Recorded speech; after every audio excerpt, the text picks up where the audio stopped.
از دیدگاه نظریه نسبیت انیشتن، حرکت سریعتر از نور امکان ندارد. حرکت سریعتر از نور سبب نقض علیت می شود و با شهود ما ناسازگار است. اما آیا ممکن است ذراتی که سریعتر از نور حرکت می کنند بر کیهان تسلط داشته باشند؟ برخی فیزیک دانان مدعی هستند که چنین مدلی برای توصیف کیهان به طرز شگفت‌انگیزی با مشاهدات تجربی توافق دارد. در مقاله جدیدی که هنوز مورد پیر ریویو قرار نگرفته است، فیزیک دانان پیشنهاد کردند که جهان ما ممکن است تحت تسلط تاکیون‌ها باشد. تاکیون‌ها نوعی ذرات فرضی هستند که همیشه سریعتر از نور حرکت می‌کنند. ما تقریباً مطمئنیم که تاکیون‌ها در طبیعت وجود ندارند. حرکت سریعتر از نور همه چیزهایی که در مورد جریان علی زمانی که از گذشته به آینده جریان دارد می‌دانیم را نقض می‌کند. اما این ذرات فرضی هنوز برای فیزیک دانان جالب هستند، زیرا احتمال کمی وجود دارد که حتی آشناترین تصور ذهنی ما، یعنی علیت، اشتباه باشد. این گروه از محققان اینطور پیشنهاد کردند که تاکیون‌ها ممکن است ماهیت واقعی سازنده ماده تاریک باشند، یعنی همون مادهی اسرارآمیزی که بیشتر جرم اغلب کهکشان‌ها در جهان را تشکیل می‌دهد و 5 برابر سنگین‌تر از ماده معمولی، ماده باریونی است. ستاره شناسان و فیزیک دانان هر دو در حال حاضر نمی‌دانند که ماده تاریک واقعاً از چه چیزی ساخته شده است. بنابراین آنها آزادند تا انواع ایده‌ها را برای توجیه آن بسازند، زیرا در نهایت ممکن است یک ایده دور از ذهن و حتی اشتباه به ما در مسیر درک بهتر مسئله کمک کند.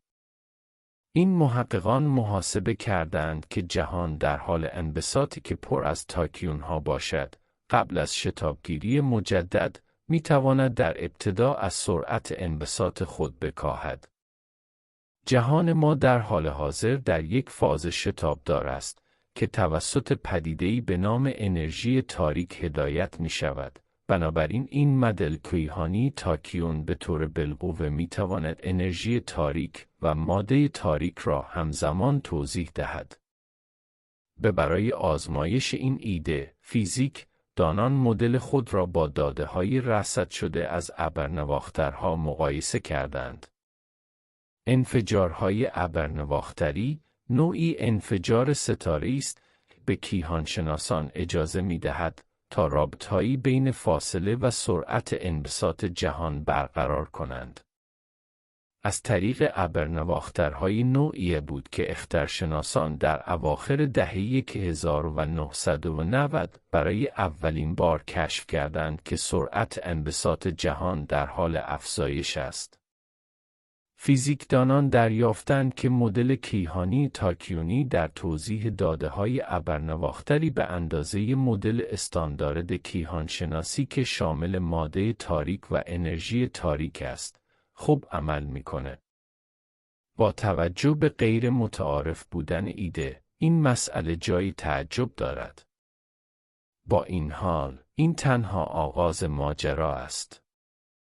ما امروزه به انبوهی از داده‌های کیهانی در مقیاس بزرگ، مانند تابش پس‌زمینه کیهانی، تابش باقی مانده از لحظات نخست پس از انفجار بزرگ و توزیع کهکشان‌ها در بزرگترین مقیاس‌ها دسترسی داریم.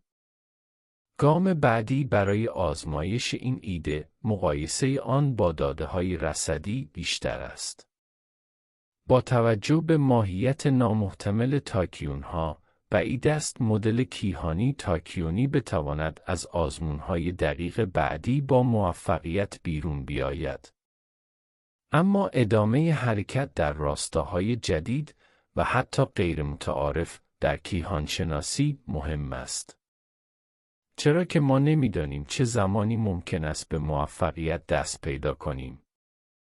دانشمندان 50 سال است که برای درک ماده تاریک تلاش می‌کنند و ربع قرن نیز است که برای شناخت ماهیت انرژی تاریک تلاش کردند و هنوز هیچ نتیجه قطعی به دست نیاوردند.